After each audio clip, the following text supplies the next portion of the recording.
সভাপতিত্ব জনাব শিরিন সুলতানা। কেন ওনাকে সভাপতি করতে হবে কেন? এটা কোন জাতের ভদ্রতা? হ্যাঁ, কি জন্য তাকে এই মহিলাকে সভাপতি করতে হবে কেন? আল্লাহ এই জাতিকে হেদায়েত দান করুন। আর কোন সরকারি অফিসার ছিল না?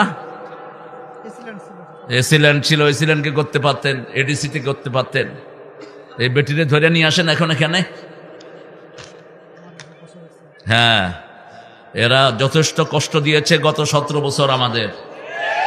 আমরা কারো তোয়াক্কা করার জন্য দুনিয়াতে আসি নাই। পুলিশগুলো ছিল তাদের হাতের কিনারক, ইশারায় তারা কাজ করত। আল্লাহ যদি এখন তাদেরকে ভালো করে, ভালো না হলে ওদের লাইনে যাবা, ভালো হওয়ার চেষ্টা করো। আমরা টাকা দিয়ে অফিসার পালি আর আমাদের